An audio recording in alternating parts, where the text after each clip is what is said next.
Bonjour et merci à vous de nous rejoindre pour les perspectives quotidiennes du marché de ce mercredi.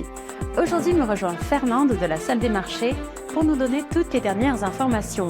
Fernande. L'indice de situation actuel du Conference Board a reculé pour un troisième mois consécutif en juillet, la confiance globale des consommateurs glissant à 90,8 à l'approche de la réunion politique de 2 jours de la Fed. Le Kospi sud-coréen a subi sa plus forte chute depuis mars, les craintes liées à la concurrence chinoise dans les puces électroniques frappant Samsung et SK Hynix, déclenchant un mécanisme de suspension à l'échelle du marché alors que les investisseurs étrangers vendaient leurs actions locales. Le Bitcoin et l'Ether ont ouvert en baisse ce matin alors que les traders se préparent à la réunion politique de 2 jours de la Federal Reserve, les positions à effet de levier étant liquidées sur l'ensemble du marché. La paire euro-dollar s'est échangée latéralement lors de la dernière session. Selon l'indicateur Williams, nous sommes dans un marché survendu. Le cours de livre sterling-dollar est resté largement inchangé lors de la dernière session. L'indicateur ROC donne un signal haussier. L'action Amazon a connu une légère correction à la baisse lors de la dernière session,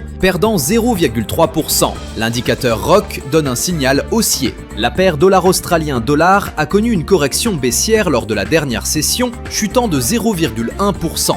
L'indicateur stochastique indique un marché survendu. Les investisseurs attendent avec impatience des données clés de haute et moyenne importance.